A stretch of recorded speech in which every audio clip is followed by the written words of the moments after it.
Watching the world burn, September 17th, 2024. Let's get into it.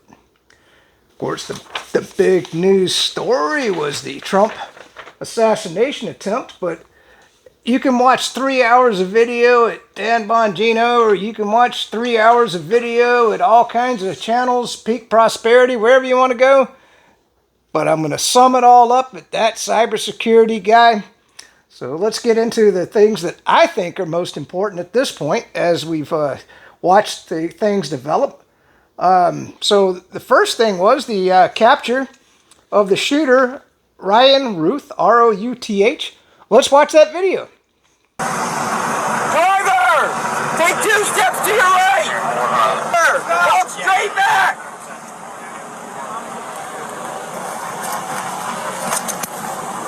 Keep that long.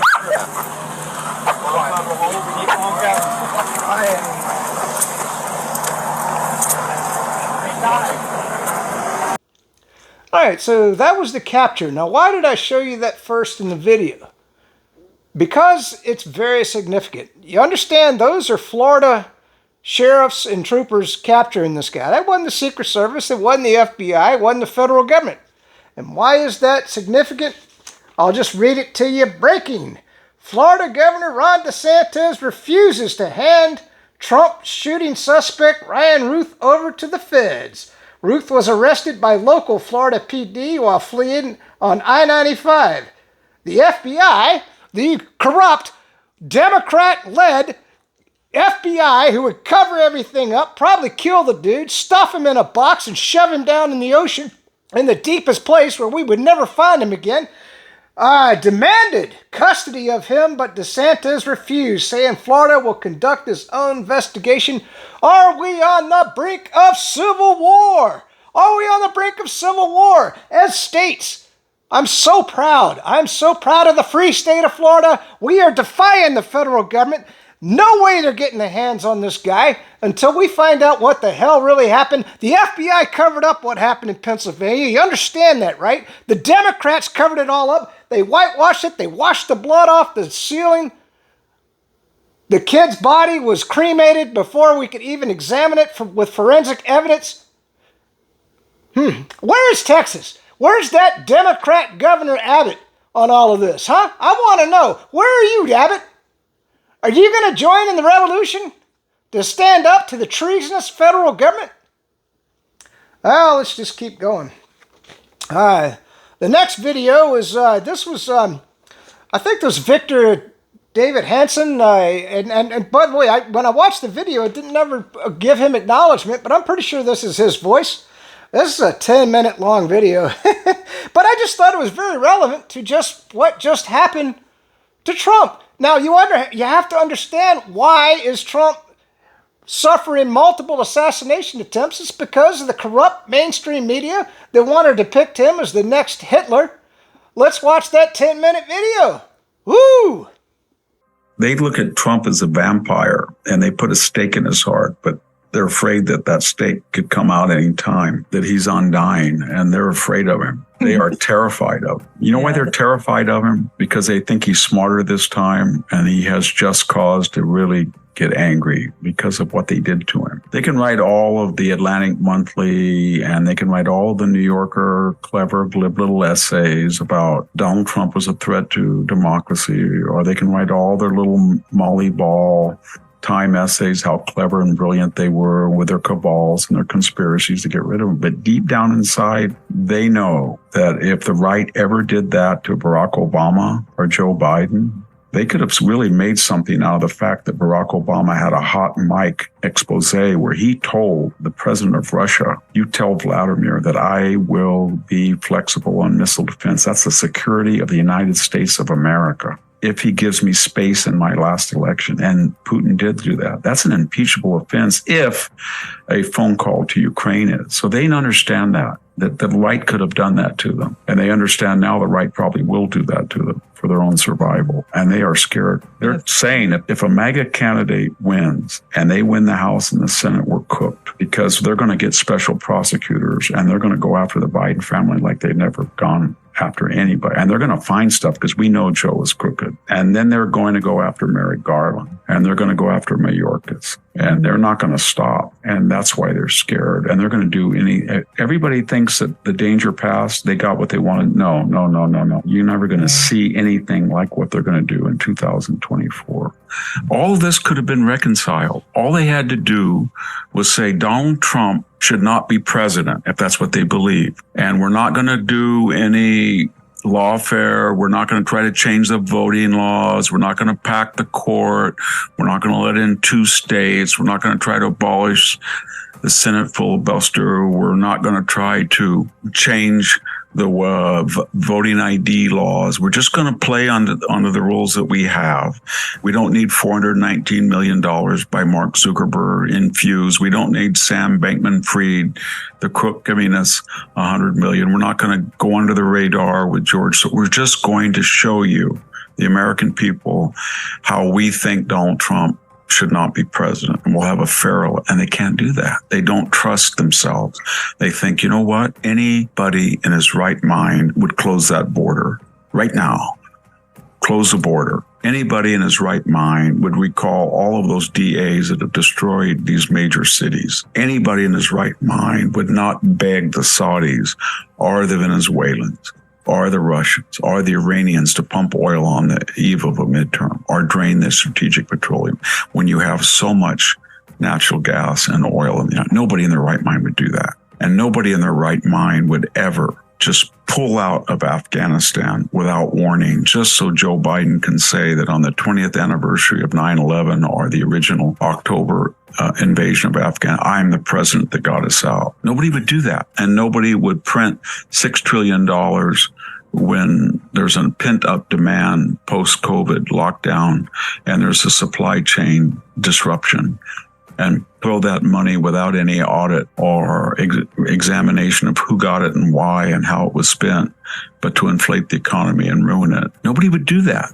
And so they know that. And they know that they can't take that record to the American people. They have a deductive mind because they're ideologue. So they start with the premise that we're for social justice and for equity of result. And so we're morally superior and smarter than anybody else. And therefore we are entitled to do things that other people don't do. And so if under the cover of COVID and frightening people about COVID, we can change all the voting laws so that 30% instead of voting absentee and early voting shall become 70% in most states with very little audit of the level necessary to authenticate most ballots. They just do all this stuff because they start with the deductive principle. We are better.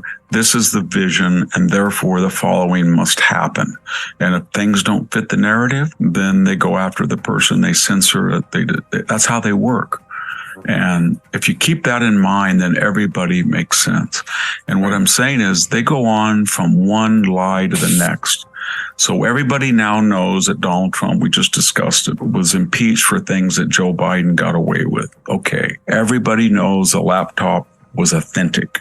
Everybody knows that now. Everybody knows that it would have made a big difference on that debate when Donald Trump said it was. And Joe Biden said, no, 51 authorities. Everybody knew that Dashchenko and Charles, or whatever his name, Dolan, and Christopher Steele were frauds, and especially Glenn Simpson, and that Hillary Clinton took over an old Never-Trumper file, inflated it with $1 million, got the FBI on it to hire Christopher Steele as a consultant informant, hid her so-called legal expenses, and she was fined and cited for that violation through Perkins Coie, Fusion GPS, DNC, and that file was fraudulent. It was made up. I said that from the first time I saw it. Everything in it was false. And yet we wasted 22 months and $40 million to know it was obvious. No apology. In fact, not only no apologies, they got Pulitzer Prize winners, some of the reporters. Every time they give these monstrous lies, there's no apologies. And why should they? Because in their way, they're just narratives. They're postmodern Foucauldian, Lacan, Derrida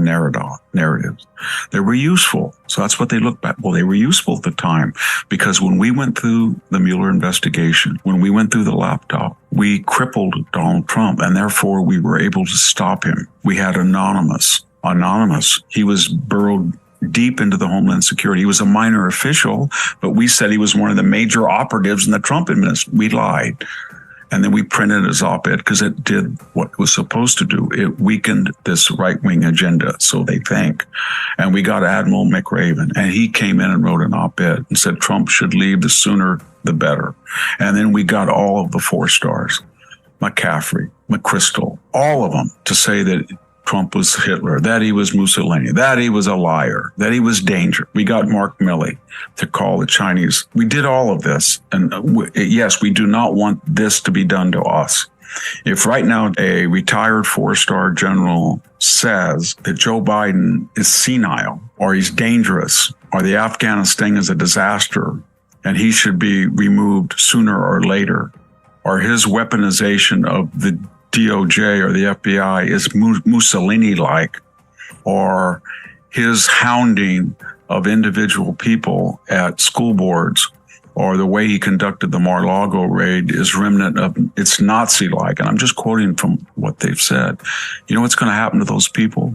You're going to get Merrick Garland to call up the Pentagon, and they're all going to be slapped with a Code 88 Uniform Code of Military Justice, and they're going to be court-martialed for disparaging the commander-in-chief. Trust me, they would in 2 seconds, and that's not going to happen. First, they're not going to say anything because they're not equally going to apply their standards of correct behavior on the part of and second all, they're going to say something with Donald Trump because they know that the media and the Pentagon are not going to do anything to them. Now, oh man, they would destroy them if they ever criticize the commander-in-chief.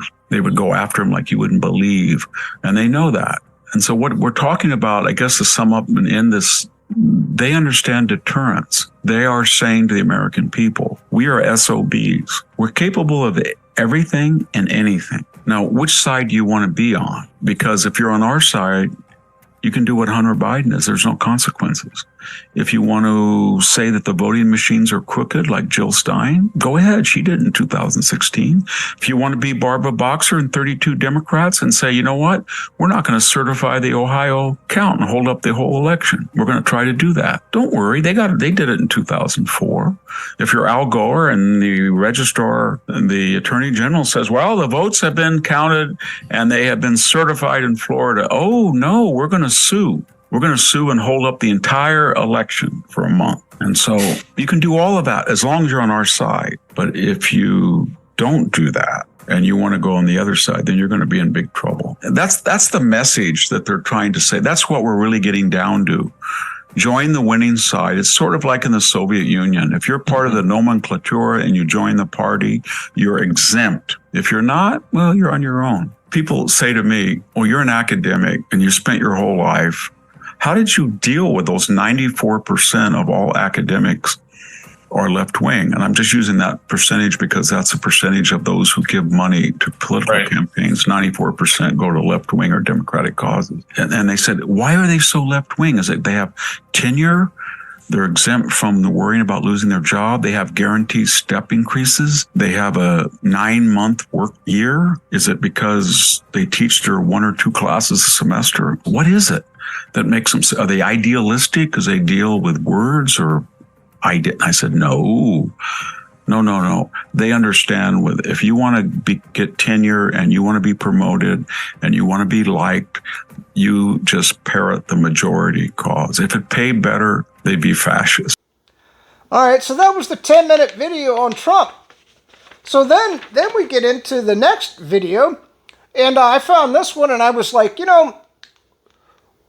years ago, when the Democrats opened up the border, I never thought it would get so bad, so insane. You know, hundreds of thousands of Americans dying from fentanyl, 100,000 kids missing across the country, the biggest child trafficking and human trafficking operation in human history, all paid for by the American taxpayers, and everybody's going along with it. The Democrats are the most evil people on the planet. Let's watch the Democrat open borders plan revealed. The Democrat open borders plan to entrench single-party rule, explained in under 2 minutes. 1. Flood the country with untold millions of illegals by land, sea, and air from all over the world, enough to eclipse the populations of 36 individual U.S. states so far. 2. Prioritize the needs of these millions of non-citizens over the needs of the American citizen, with free flights, buses, hotels, meals, and phones, ensuring their loyalty to the political party that imported them. 3. Keep them in the country at all costs, even when they commit violent crime like murder and rape. Attack the language used to describe the criminals, as opposed to the criminals themselves. Slander critics as racist. 4. Ensure their privileges are made irrevocable with city and state sanctuary laws that act as population magnets. Codify permanent status and ensure non-cooperation with ICE. 5. Count the non-citizens in the census that will determine congressional apportionment in the House of Representatives. As of now, that would equal 13 extra congressional districts, a tremendous amount of electoral power. 6. Wage a massive, heavily funded lawfare campaign to change state voting laws that legalize mass mail-in ballots, no signature verification, and no proof of citizenship requirements, making it nearly impossible to prove voter fraud. 7. Lock in the permanent voting majority with campaign promises of lavish benefits and permanent privileges, enshrining generational fealty to the Democrat Party. 8. Win elections. 9. Entrenched single-party rule has been achieved. The best part? Your tax dollars are paying for it. All right, so that was that video.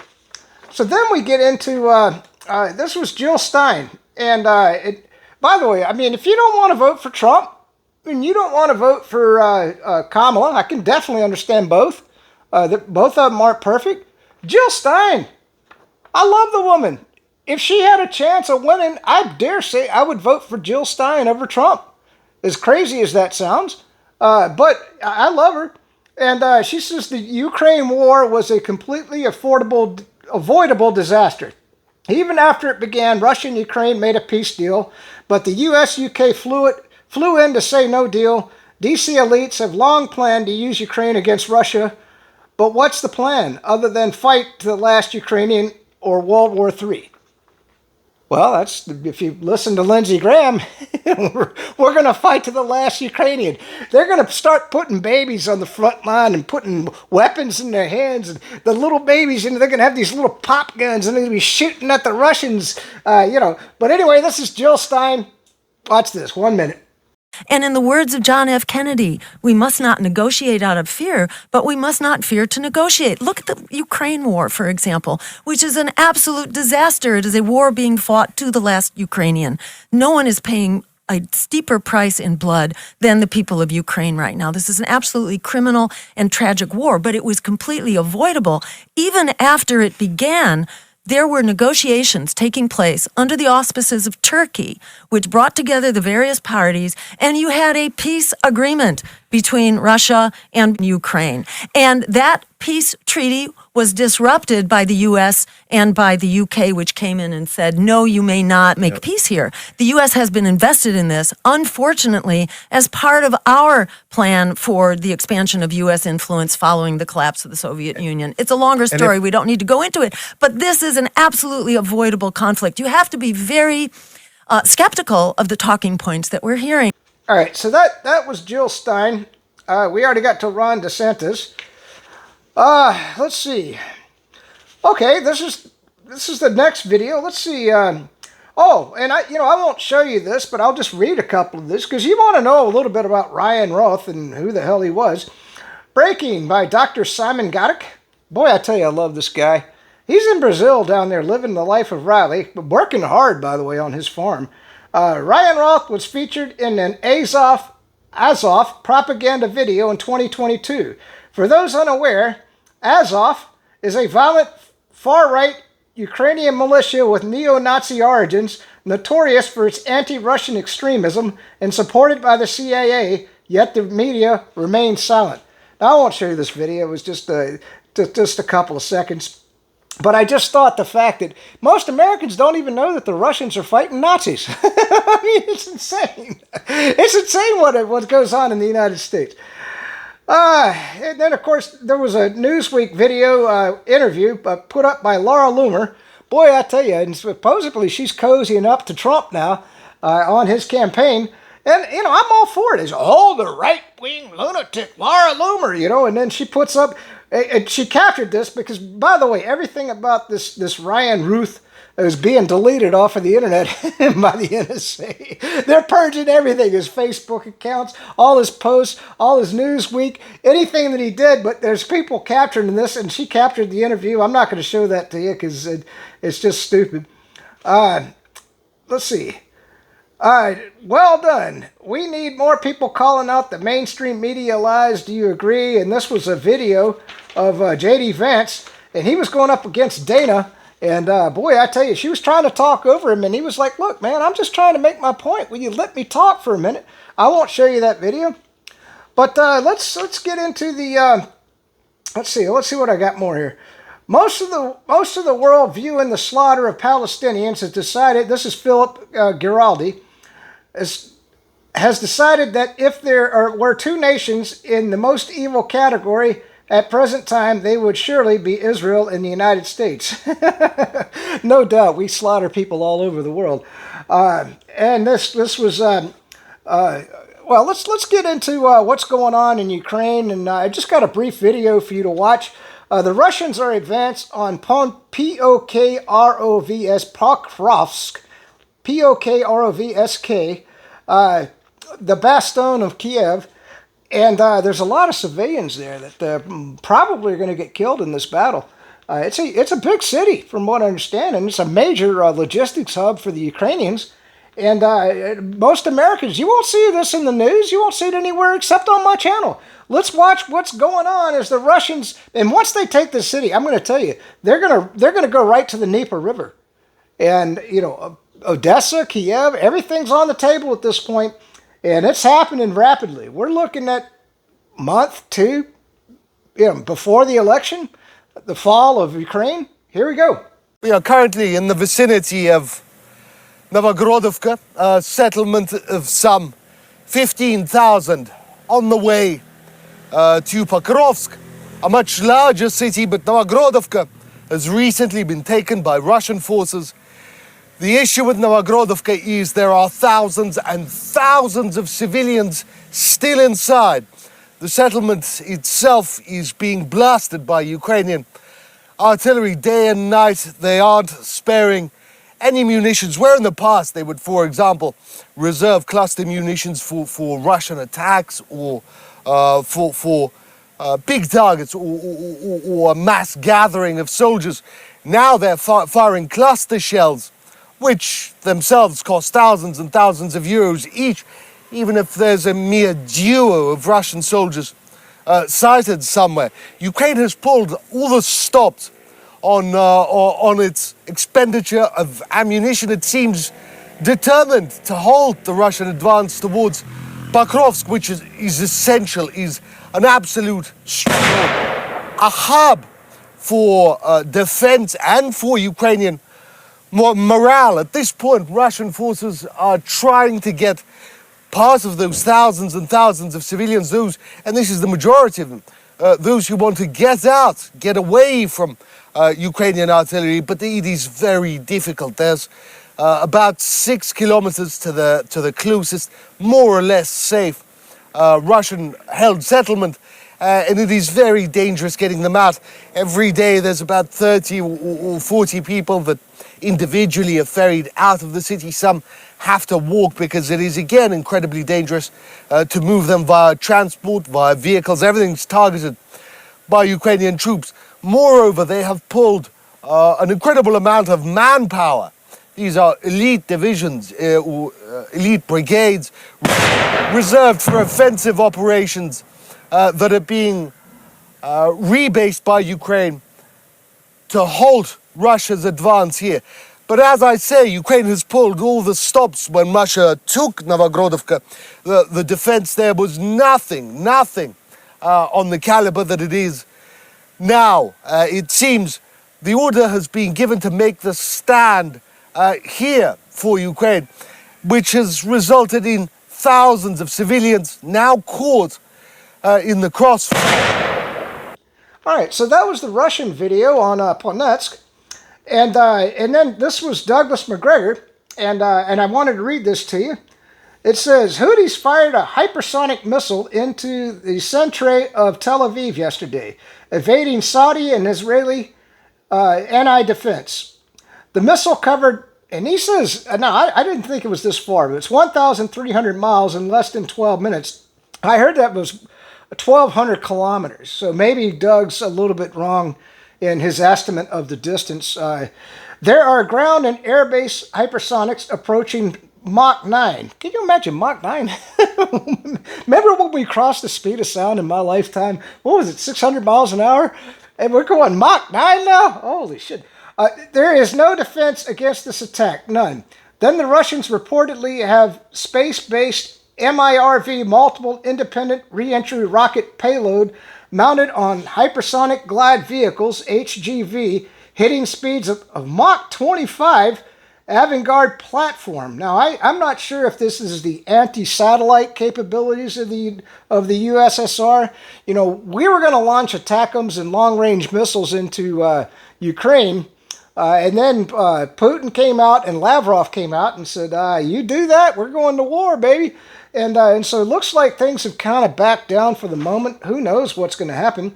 And it says, meanwhile, President wants to waste more money on the old force structure, which we should scrap much of it and begin fielding a new force. Well, you know, we're still in World War II mode. You think that a carrier group's going to stand up to hypersonic missiles? No, they just get taken out in a matter of minutes, man.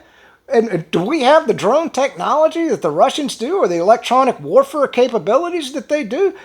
So Doug's completely right. We need to completely revamp our military. But of course, the four-star generals who just suck up. Have you ever been, okay, all right, let's say you're a Democrat watching my video, or even somebody in the military. Have you ever been to a luncheon or a dinner event, where everybody around the table's going, hey, what's the general drinking? We need to order that. Is he drinking pina colada? And then, of course, everybody around the table orders a pina colada. That's what we have for generals in the United States. They are suck-up sycophants who don't know shit about military warfare. All right, so let's keep going. At this point, the DoD is the DMV, Department of Military Vehicles. They are great at moving hardware and personnel around, but not at much else. They remain stuck in World War II Cold War paradigm. It's time to research and build for the future. Ending the conflicts in Ukraine and the Middle East is vital to the U.S. and our friends. So we're going to look at this missile launch. I mean, talk about videography.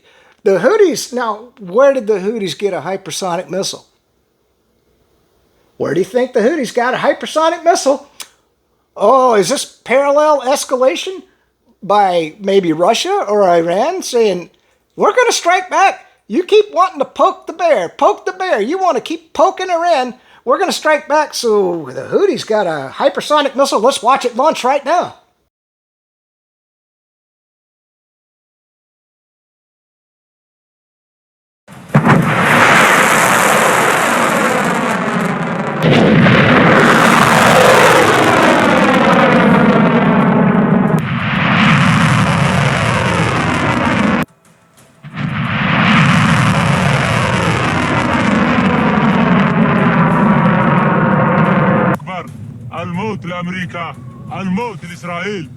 All right, so that was the Houthis hypersonic missile.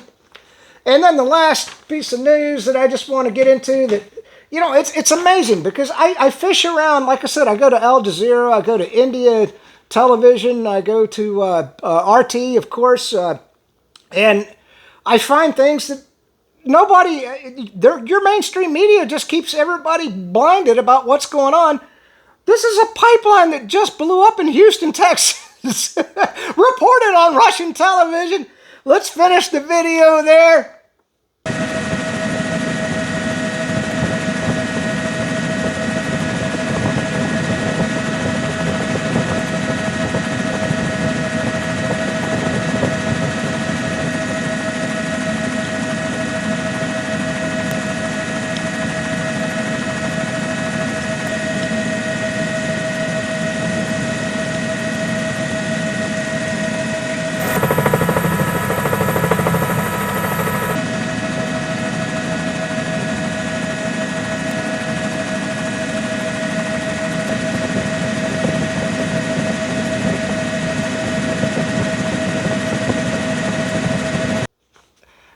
So that was the video on the pipeline blowing up in Houston, Texas. Now, why do I show you that? Because does that mean there's a bunch of other terrorist events taking place across the United States that we know nothing about?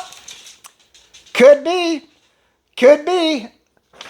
Peace out and stay free. Just like Florida, unlike the rest of the nation, I think we need a revolution. Whether that, I don't want it violent, but we need a revolution. We got to turn this ship around.